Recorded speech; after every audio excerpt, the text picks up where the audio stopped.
there friends, and welcome back to my channel. If you're new here, welcome. My name is Royce. I am a painter, sculptor, and a collector. Today we're actually going to be discussing some of the challenges in recreating animatronics. Now this actually will depend highly on what animatronic you are recreating. I have seen many recreations of tiki room birds and even some pirates, and you will see that every single artist has their own spin and their own take. However, when I try to recreate something, I definitely try to be as authentic to the original as I possibly can. But at the end of the day, it is all about your budget. You can truly do anything if you have enough money to do it.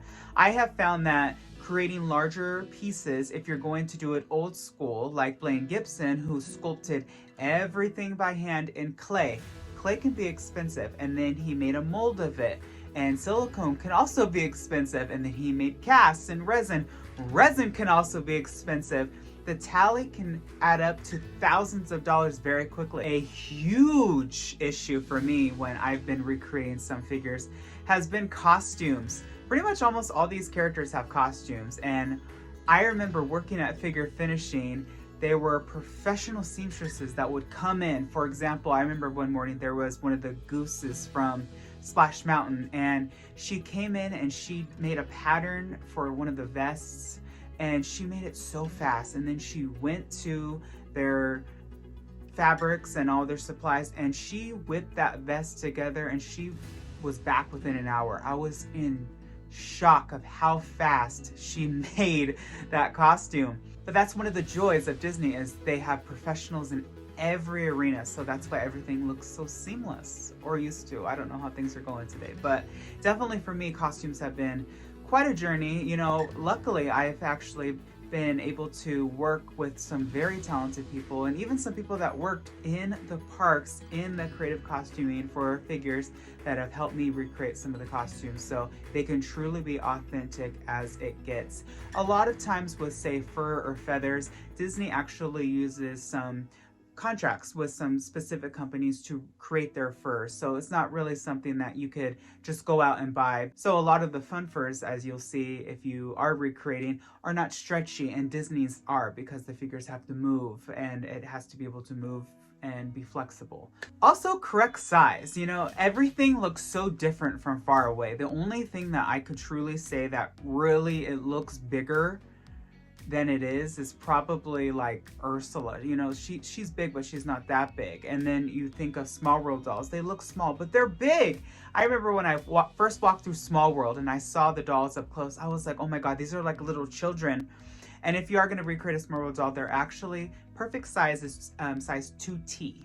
And I was just in shock. I remember seeing the costumes, and they look like children's, and they really do look like little mannequin dolls in the attraction, but they are full-on animatronic figures. And let me see, what else is bigger? The pirates are completely one-to-one scale humans, in my opinion. Oh, you know what? Another one is racers. Those cars are actually huge in person. I remember I worked on Mater in the show scene where he's reversing with the car, and I remember painting him, and I was like, oh my God, he's huge. And for those of you machinists and mechanics out there, if you want to make a figure move, that is completely over my head. I only have a few figures that actually have parts in them, and I look in there and I am so confused. I have no idea what's going on. I actually plugged one of my dolls in, and like the arm was going crazy, so I just unplugged it. I was like, you know what, you're retired.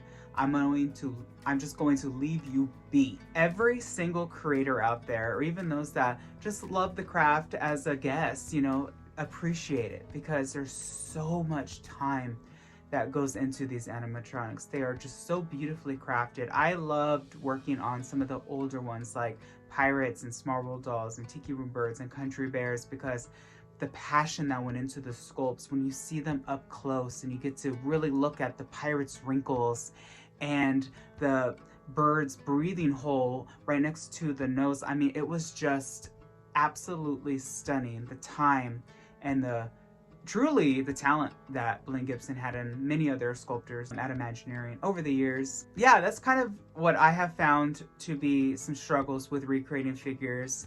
And of course, at the end of the day, if you are going to recreate anything, don't be afraid to make it your own. Don't be mad at yourself if it's different. I used to beat myself up and get so mad when I was first recreating these things. But you know what? As time went on, I got better. So if you are a pro, keep at it. If you're new, keep going, because we all get better. Practice makes perfect. And one thing that I will say, because I do get asked a lot, how do I become an Imagineer?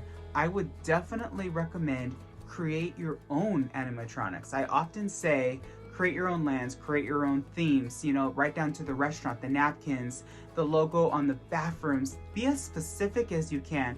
Imagine having a portfolio with animatronic figures on top of the concepts for the attractions. You will be on top of everyone else. All right, everyone, well, that's all the time I have for today. If you like this sort of content, please hit subscribe, smash that like button, you know the drill. I will see you all next time. And always remember, dreamers, not only to follow your dreams, but to chase them. Later, dreamers.